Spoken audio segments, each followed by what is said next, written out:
जिस वैकेंसी का मैं बेसब्री से इंतज़ार था वो फाइनली आ गई, SBI क्लरिकल 2022। पूरा भारत देश इंतज़ार कर रहा था कि कब SBI अपनी वैकेंसीज रिलीज़ करेगी एंड फाइनली 6 सितंबर 2022 को SBI ने अपने वैकेंसीज रिलीज़ कर दी। तो इस वीडियो में हम देखेंगे कि कितने वैकेंसीज रिलीज़ हुई है, कि एज लिमिट क्या है, कौन से कैटेगरीज के लोग इनको अप्लाई कर पाएंगे, आपको क्या एजुकेशन क्वालिफिकेशन चाहिए, एंड जो नेसेसरी डिटेल्स है वो हम ऑब्जर्व कर लेंगे। तो सबसे जो बड़ी न्यूज़ है ये बार वो ये है कि 5000 प्लस वैकेंसीज रिलीज़ हुए हैं, जहाँ पे महाराष्ट्र ने सबसे टॉप किया है with 700 plus vacancies, followed by Uttar Pradesh with 600 plus vacancies. और आप स्क्रीन पर देख पाओगे कि कौन से स्टेट के कितने वैकेंसीज रिलीज़ हुई है। If you are an aspirant जो SBI क्लरिकल को टारगेट कर रहा है, तो ये आपके लिए सबसे बड़ा गोल्डन चांस है जो आपको मिस नहीं करना चाहिए। तो अब हम देख लेते हैं कि इसके क्या क्या डेट्स आ गए और कब कब इसके एग्ज़ाम होने वाले हैं। तो फर्स्ट ऑफ ऑल, एग्ज़ाम को अप्लाई करने के लिए आपको सबसे पहले इसमें रजिस्ट्रेशन करना होगा। रजिस्ट्रेशन के डेट्स 7 सितंबर से लेकर 27 सितंबर तक है, जहाँ पे आपको SBI के वेबसाइट पे इसका रजिस्ट्रेशन करना है। रजिस्ट्रेशन के लिए जो नेसेसरी लिंक्स रहेंगे वो आपको डिस्क्रिप्शन बॉक्स में मिल जाएंगे, तो उसकी कोई फिक्र मत करना। आप जस्ट गौर से ये वीडियो को देख लीजिएगा और जो भी इंपॉर्टेंट पॉइंट्स है वो नोट डाउन करना मत भूलिएगा। हाँ, तो जैसे कि वैकेंसी के डेट्स जो है रजिस्ट्रेशन के वो 7 to 27 सितंबर से। रजिस्ट्रेशन के लिए आपको लिंक मिल जाएगा, लिंक पे क्लिक करना है आपको और आपको न्यू रजिस्ट्रेशन से स्टार्ट करना है। फर्स्ट पेज पे आपको कुछ बेसिक डिटेल्स डालना है, जैसे आपका नाम हो गया, आपका मोबाइल नंबर हो गया। याद रखिएगा मोबाइल नंबर वो यूज़ कीजिए जिसमें आपका कॉल एंड मैसेज के सर्विसेज चालू हो। देन आपको आपका ईमेल आईडी डालना है, जो अगेन वर्किंग ईमेल आईडी होना चाहिए, जिसका आपको आईडी एंड पासवर्ड दोनों याद हो। ये दोनों डिटेल डालने के बाद आपको नेक्स्ट पेज पे मूव करना है, जहाँ पे आपको आपका फोटोग्राफ अपलोड करना है एंड आपका साइन अपलोड करना है। फोटोग्राफ जो आपका रहेगा वो कुछ डायमेंशन के अंदर होना चाहिए, below 50 KB and above 20 KB। Sign जो आपका होगा वो 10 to 20 KB के अंदर होना चाहिए। तो आपको साइन एक ब्लैंक पेपर पे करना है, आप फ़ोन से भी स्कैन कर सकते हो एंड उसको कंप्रेस करके आपको अपलोड करना है। देन आपको नेक्स्ट पेज पे आपके जो बाकी डिटेल्स है वो डालना है, लाइक आपका कैटेगरी कौन सा आता है, आप जनरल में बिलोंग करते हो, OBC SC ST, आपको वो फिल करना है। देन आपके कुछ पर्सनल डिटेल्स रहेगा वो आपको वहाँ पर फिल करना है, आप कौन से रिलीजन से बिलोंग करते हो, आप कहाँ से वैकेंसी के लिए अप्लाई करना चाहते हो, आपका डेट ऑफ बर्थ क्या रहेगा, आपके पेरेंट्स का नाम क्या रहेगा, आपका एड्रेस क्या रहेगा, आपको ये सारी डिटेल्स इसमें फिल करके नेक्स्ट पेज पे मूव करना है। नेक्स्ट पेज पे आपका एजुकेशन क्वालिफिकेशन आ जाएगा, आपने ग्रेजुएशन कौन से ईयर में किया, कितना परसेंटेज आया, अगर आपने पोस्ट ग्रेजुएशन किया है तो क्या क्या क्राइटेरियाज है उसके, आपको कंप्यूटर का नॉलेज है, ऐसे सारी आपके एजुकेशन की डिटेल्स रहेंगे। साथ ही साथ आपका वर्क प्रोफाइल वहाँ पे पूछा रहेगा। तो अगर आप फ्रेशर हो, अगर आपने जॉब नहीं किया तो आपको जस्ट नो क्लिक करके नेक्स्ट पे मूव करना है। जाने के बाद आपको थंब एंड डिक्लेरेशन वहाँ पे अपलोड करना है। सेम वे थंब आपका स्कैन होना चाहिए, आप जस्ट जनरल फोटो मत लेना, स्कैन कर लेना। अगेन वो KBs के बीच में रहेगा, जो आपको डिस्क्रिप्शन में सारा डिटेल्स रहेगा। ठीक है, देन आपको एक हैंड रिटन डिक्लेरेशन राइट करना है एंड वो भी आपको वहाँ पे अपलोड करना है। ये होने के बाद आपका जो फाइनल पेज रहेगा वो पेमेंट का रहेगा। आप पेमेंट ऑनलाइन कोई भी मोड से कर सकते हो, UPI हो गया आपका, क्रेडिट कार्ड, डेबिट कार्ड, आप उसके थ्रू पेमेंट कर सकते हो एंड ऐसा आपका फॉर्म फिल हो जाएगा। याद रखिएगा लास्ट डेट पे फॉर्म फिल मत करना, हो सकता है सर्वर डाउन हो, तो जल्द से जल्द आपको फॉर्म फिल करना है। जैसे आप फॉर्म फिल कर लोगे देन नेक्स्ट स्टेप रहेगा आपको कि आपको आपका प्रिपरेशन स्टार्ट करना। ऑफ कोर्स इसके जो प्रीलिम्स रहेंगे वो नवंबर में होने वाले हैं, तो आपको मैक्स टू मैक्स मैं बोलूँगा अक्टूबर एंड में आपको इसका हॉल टिकट मिल जाएगा। नवंबर में इसके प्रीलिम्स हो गए एंड देन प्रीलिम्स का रिजल्ट नवंबर एंड तक आ जाएगा या फिर दिसंबर के फर्स्ट वीक में, एंड दिसंबर एंड या तो जैन में आपका इसका मेंस एग्जाम हो जाएगा। और एक बड़ी न्यूज़ ये है कि यहाँ पे कोई इंटरव्यूज नहीं है, तो ये वैकेंसी में आपको जस्ट ये एग्ज़ाम क्लियर करना है एंड आपका डायरेक्ट पोस्टिंग हो जाएगा SBI में।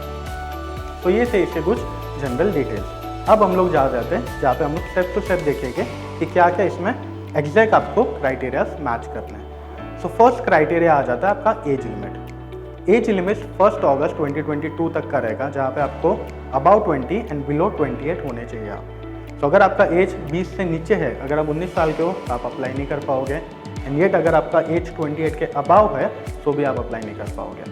ऑफकोर्स इसमें कुछ एज रिलैक्सेशन होते हैं अपर एंड में, मतलब 28 के बाद के जो आप स्क्रीन पे देख पाओगे वो इसके रिलैक्सेशन क्राइटेरियाज हैं। अगर आप ये एज में मैच हो रहे हो तो कॉन्ग्रेचुलेशन, आप ये फॉर्म फिल कर पाओगे। नेक्स्ट स्टेप रहेगा हमारा एजुकेशन क्वालिफिकेशन। एजुकेशन इसमें आपको बेसिक एक ग्रेजुएशन कंप्लीट होना चाहिए, इररिस्पेक्टिव आपने कौन से भी फील्ड से किया हो। ज़रूरी नहीं है कि बैंकिंग का एग्ज़ाम है तो आप कॉमर्स ग्रेजुएट होने चाहिए। अगर आपने साइंस या आर्ट्स से ग्रेजुएट किया तो भी आप अप्लाई कर सकते हो, बट आपका ग्रेजुएशन मस्ट है, जो होना चाहिए बिफोर 30 नवंबर ऑफ 2022। मतलब 30 नवंबर 2022 के पहले आपका ग्रेजुएशन कंप्लीट चाहिए, तो ही आप इसे अप्लाई कर सकते हो। तो फॉर एन एग्जांपल, अगर आपने फाइनल ईयर के एग्ज़ाम दे दिए है बट आपका रिजल्ट अभी तक नहीं आया, आप अवेट कर रहे हो रिजल्ट के, एंड आपको पता है कि 30 नवंबर के पहले आपका रिजल्ट डिक्लेयर हो जाएगा, तो अगेन आप अप्लाई कर सकते हो। ठीक, सो अगर आप ये क्राइटेरिया में मैच कर रहे हो तो आप ये एप्लीकेशन के लिए थ्रू हो गए। सो सबसे जो 2 basic important and most crucial चीज़ है वो है एज लिमिट एंड आपका एजुकेशन क्वालिफिकेशन। ये 2 होने के बाद आप इसे अप्लाई कर सकते हो। अब आ जाएगा हमारा जो नेक्स्ट स्टेप रहेगा वो है इसका एग्ज़ाम डिटेल। तो जैसे कि मैंने बताया, एग्ज़ाम 2 फॉर्मेट में होने वाला है, मतलब 2 टाइप्स में होने वाला है। जो फर्स्ट रहेगा प्रीलिम्स एंड सेकंड रहेगा मेंस। ये जो एग्ज़ाम्स रहते हैं ये आपको थियरी बेस्ड नहीं होता, मतलब आपको पेन एंड पेपर मोड या फिर रिटर्न एग्जाम्स नहीं लेने हैं। ये एग्जाम्स रहते हैं एमसीक्यू बेसिस पे। तो फर्स्ट हम देख लेते हैं प्रीलिम्स। जैसे आपका प्रीलिम्स का एग्जाम होगा, आपको इसमें 3 सब्जेक्ट्स रहेंगे, जो है इंग्लिश, रीजनिंग एंड मैथ्स। तीनों सब्जेक्ट आपके एमसीक्यू बेस पे होंगे, मतलब आपको एक क्वेश्चन दिया रहेगा एंड उसके 4 या 5 ऑप्शन रहेंगे। आपको सही वाला ऑप्शन टिक करना है एंड देन नेक्स्ट पे मूव करना है। ये एग्जाम कंप्यूटर बेस्ड होते हैं, मतलब ऐसे भी नहीं कि आपको पेपर दिया जाएगा उसमें आपको मार्क करना है। आपके सामने पीसी रहेगा, आपको क्लिक करना है, नेक्स्ट पे मूव करना है।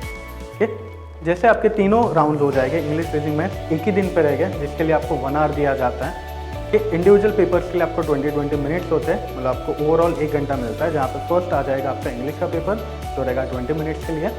सेकंड आ जाएगा आपका रीजनिंग का पेपर, जो होगा अगेन 20 मिनट्स पे। थर्ड आ जाएगा आपका मैथ्स का पेपर, जो होगा अगेन 20 मिनट्स के लिए। एक बार आपने इंग्लिश का 20 मिनट्स यूज़ कर लिया एंड आप रीजनिंग सॉल्व कर रहे हो, तो वापस इंग्लिश में नहीं आ सकते हो। और ऐसा भी नहीं है कि अगर इंग्लिश आपका 10 मिनट में हो गया तो आप रीजनिंग पे मूव कर सकते हो। आपको 20 मिनट्स वही सेक्शन पे रहना है।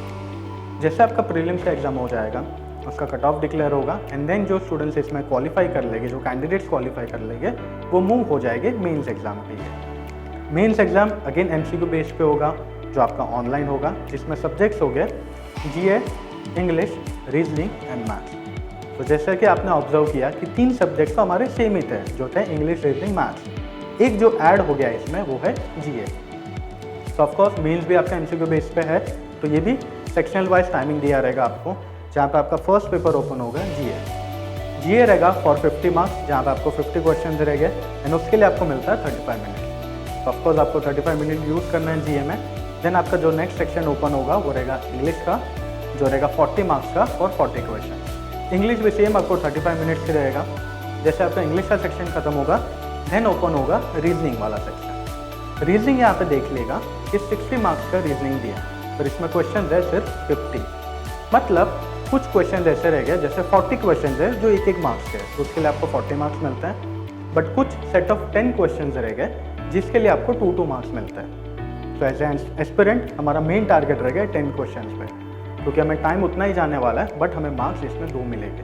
तो हमारा फोकस होना चाहिए वो 10 क्वेश्चन पे फर्स्ट। रीजनिंग आपको 45 मिनट्स के लिए मिलता है यहाँ पे, एंड जैसे रीजनिंग का सेक्शन खत्म होगा, देन हमारा लास्ट वाला सेक्शन ओपन हो जाएगा, जो है मैथ्स। मैथ्स यहाँ पे 50 मार्क्स का है फॉर 50 क्वेश्चन, मतलब हर क्वेश्चन 1 मार्क का रहेगा यहाँ पे, एंड मैथ्स का सेक्शन भी सेम 45 मिनट्स का रहेगा। तो मेंस एग्जाम आपका टोटल रहता है 2 आवर्स एंड 40 मिनट्स का। ठीक, ये 2 एग्जाम्स एमसीक्यू बेस्ड है, जहाँ पे जो चीज़ें तुम्हें ध्यान रखनी है वो है कुछ ये है कि फर्स्ट आपको डिटेल में कोई भी क्वेश्चन सॉल्व नहीं करना। इसमें आपका मेन आंसर बहुत इंपॉर्टेंट है, जो फाइनल आंसर आता है, मतलब आपको बहुत सारे शॉर्टकट मेथड यहाँ पे यूज़ करना है। सेकेंड जो आपको याद रखना है कि बीइंग एन एमसीक्यू पैटर्न, यहाँ पे नेगेटिव मार्किंग भी है। मतलब अगर आपको क्वेश्चन कोई नहीं आता तो आप उसे छोड़ दो, आप जस्ट तुक्का बेसिस पे उसे सॉल्व मत कर लो, क्योंकि अगर वो रॉन्ग हुआ तो आपको 0.25 का पेनल्टी लगेगा। ठीक, सो फॉर एन एग्जाम्पल, अगर आपके पास 3 क्वेश्चन है, आपने तीनों सॉल्व कर लिए, जिसमें आपको 2 आता था, इन्हें एक आपको नहीं आता था, बट आपने अंदाजे से कोई एक आंसर मार्क कर लिया। आपके फर्स्ट 2 क्वेश्चन राइट हो गए तो आपको 2 मार्क्स मिल जाएंगे, बट जस्ट बिकॉज आपका थर्ड क्वेश्चन रॉन्ग था तो 0.25 मार्क्स आपका डिडक्ट होगा। तो आपका फाइनल स्कोर आ जाएगा 1 मार्क एंड 75, मतलब 1.75 marks. Second scenario, same 3 question थे, आपने 2 सॉल्व किए, थर्ड पे आने के बाद आपको पता चला कि ये क्वेश्चन मुझे नहीं आता तो मैं इसे लीव कर देता हूँ। तो आपका फाइनल रिजल्ट कुछ ऐसा बनेगा, आपके दोनों क्वेश्चन राइट हुए तो आपको 2 मार्क्स मिले।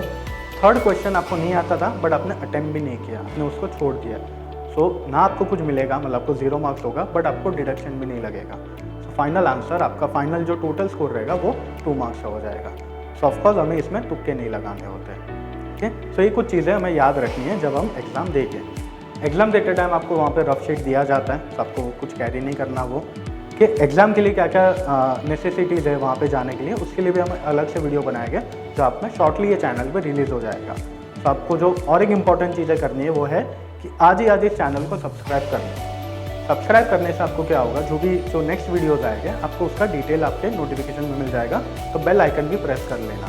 एंड और आपको क्या क्या चाहिए SBI क्लरिकल के लिए तो आप कमेंट बॉक्स में भी डाल सकते हो, तो वो नेसेसिटीज़ पे आपको टच किया जाएगा। ठीक, तो ऐसे आपके दोनों राउंड हो जाएंगे। तो प्रीलिम्स मेंस दोनों MCQ पैटर्न पे नेगेटिव मार्किंग है एंड सेक्शनल टाइमिंग के साथ से। जैसे आपका मेंस एग्जाम हो जाता है कि 1 मंथ के अंदर उसका रिजल्ट लगता है एंड जो स्टूडेंट्स क्वालिफाई हो जाते हैं वो फाइनली सिलेक्ट हो जाते हैं SBI में। ठीक, सिलेक्शन के टाइम पे आपका एक डॉक्यूमेंट वेरिफिकेशन होगा, तो उसमें आपको कुछ चीज़ें याद रखनी है। वो है कि आधार कार्ड पे आपका जो नाम है वही सेम नाम आप आपके रजिस्ट्रेशन के टाइम पे यूज़ करना है। अगर आपका जो स्पेलिंग है सेम आपको स्पेलिंग रखना है। सेकंड, हमें ये भी ध्यान रखना है कि आपका जो नाम है वो सब डॉक्यूमेंट्स में सेम होना चाहिए। कभी कभी हो जाता है बचपन में हमसे कुछ गलत नाम जा जाता है, तो हमारे मार्कशीट पे अलग नाम रहता है और हमारे आधार कार्ड पे अलग हो जाता है। तो आपको ये चीज़ें ध्यान रखनी है कि आपके सारे नाम जो स्पेलिंग है वो सेम होना चाहिए। सेकंड, आपको ये भी ध्यान रखना है कि आपका जो डेट ऑफ बर्थ है वो सब जगह पे सेम है। सेम कभी कभी ये भी मिस्टेक हो जाता है कि हमारा डेट और मंथ का फॉर्मेट एक्सचेंज हो जाता है। ओके, तो ये भी एक क्रूशियल पॉइंट है जो आपको याद रखना है। ओके, तो सेकंड ये चेक कर लेना। थर्ड, आप जो एड्रेस डालते हो वो एड्रेस पे आप एक्चुअली होना चाहिए। तो आपको एड्रेस लेटर में 2 ऑप्शन मिलते हैं, एक परमानेंट एड्रेस और एक कम्युनिकेशन एड्रेस। तो परमानेंट एड्रेस आपको जो रहेगा वो जो आपके आधार कार्ड में है या फिर जिसके पास आपके पास प्रूफ है। हो सकता है कोई अपने चाचा के घर पर रह रहा है, चाचे के घर पर लंबे टाइम से रह रहा है, तो परमानेंट आपका जो फिजिकल एड्रेस है वो डाल दो जो आपके पेरेंट्स का या फिर जहाँ पे आपका असली घर है। एंड कम्युनिकेशन एड्रेस में आप जहाँ पर रह रहे हो फिलहाल आप वो एड्रेस यूज़ कर सकते हो। तो ये कुछ चीज़ें आपको याद रखनी है, क्योंकि हो जाता है कैंडिडेट्स ऐसा कि आप एग्ज़ाम तो क्लियर कर लाते हो बट डॉक्यूमेंट वेरिफिकेशन के टाइम ऐसी छोटी चीज़ों की वजह से आपके हाथ से आपका वैकेंसी निकल जाएगा, आपका सीट निकल जाएगा एंड वो दुख थोड़ा ज़्यादा हो जाएगा हमें। तो हमें ये चीज़ें थोड़ी ध्यान रखनी है। तो आई एम श्योर अब आपको ये तो क्लियर हो जाएगा कि आपको कैसे रजिस्ट्रेशन करना है, आपके एग्ज़ाम के कैसे फॉर्मेट आ जाएंगे, कि कौन से पेपर्स आ जाने वाले एंड कैसे उसको हमें अप्रोच करना है। अब आपको ये भी ध्यान रखना है कि ये जो हमारे 4 सब्जेक्ट्स हैं, जो English, reasoning, maths and GA, ये बहुत इंपॉर्टेंट है आपके आगे वाले नियर फ्यूचर में, क्योंकि आप जो भी एंट्रेंस एग्जाम्स के लिए अप्लाई करोगे, बीट SBI या फिर जो आगे अभी RBI भी रिलीज़ होगा या फिर कभी IBPS PO आ गया, IBPS क्लर्क आ गया, SBI PO आ गया, ये सब में आपको ये 4 सब्जेक्ट्स ही होने वाला है, जो है English, reasoning, maths and GA। तो आपका पूरा फोकस होना चाहिए 4 सब्जेक्ट्स को अच्छे से स्टडी कर लेना। आपको ऐसे स्टडी करना है 4 सब्जेक्ट्स को कि आगे आने वाली जो भी आपको वैकेंसीज मिले आप उसके लिए अप्लाई कर सको। वंस यू क्लियर और SBI क्लरिकल, जो आई एम श्योर आप कर ही लोगे अगर आप एक अच्छे एस्पिरेंट हो, तो आपका जो प्रमोशनल एग्जाम्स रहता है वो भी ये 4 सब्जेक्ट के बेस पर रहता है। आप SBI क्लर्क में सिलेक्ट हो गए, देन भी आप SBI PO के लिए अप्लाई कर सकते हो, आप RBI के लिए भी देन अप्लाई कर सकते हो। आपके लिए कोई रोक टोक नहीं रहता, इसमें सिर्फ एक ही क्राइटेरिया रहता है कि आप एज में मैच हो जाने चाहिए।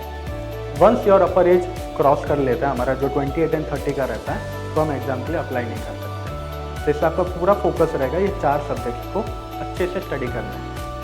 ठीक, तो आई एम श्योर जो भी आपके डाउट्स रहेंगे छोटे मोटे वो क्लियर हो गए रहेंगे इसके साथ। अब आपको जो नेक्स्ट स्टेप करना है वो है कि कुछ आपके लिए जो बेसिक ट्रेनिंग रहेगा हमने प्रोवाइड करके रखा है, क्योंकि ऑफकोर्स हम भी चाहते हैं कि ये वीडियो देखने वाला जो भी कैंडिडेट है वो ये एग्ज़ाम क्लियर कर ले। सो कुछ लिंक्स है जिसमें आपको सब्सक्राइब करना है, तो जिससे आपको कुछ फ्री बेसिक ट्रेनिंग्स मिल जाएगा। सो फर्स्ट रहेगा हमारा IIKD ऑनलाइन पोर्टल, जहाँ पे आपको एक फ्री वीडियो कोर्स बना के रखा है जिसके थ्रू आप प्रिपरेशन एक बेसिक स्टार्ट कर सकते हो।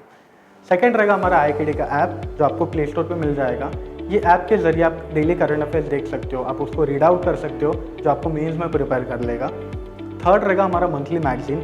हम करंट अफेयर्स के लिए मंथली मैगजीन भी रिलीज़ करते हैं, जहाँ पे पूरे मंथ में आने वाले जो भी इंपॉर्टेंट करंट अफेयर्स है वो आपको मिल जाते हैं। तो आप एक गो में देख सकते हो कि चलो स्पोर्ट्स में क्या क्या हुआ था, अवार्ड्स में किसको इसको अवार्ड मिला, अचीवमेंट्स क्या क्या आ गए, नेशनल इंटरनेशनल, आप सारे न्यूज़ इसको रिफ़र कर सकते हो। तो ये तीनों लिंक भी आपको डिस्क्रिप्शन बॉक्स में मिला है, जहाँ पे आप क्लिक करके आप इसको अप्लाई कर सकते हो।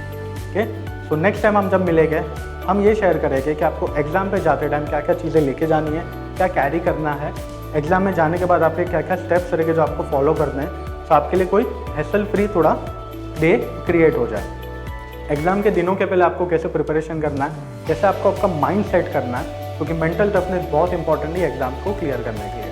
तो आई एम श्योर ये वीडियो देखने वाला हर एक कैंडिडेट ये चैनल को ज़रूर सब्सक्राइब करेगा, ताकि आपके लिए आने वाले आगे जो भी अपडेट्स रहेंगे वो आपको आपके मोबाइल स्क्रीन पर मिल जाएंगे। ठीक है, तो all the best for your exams, registration कर लेना एंड जय हिंद।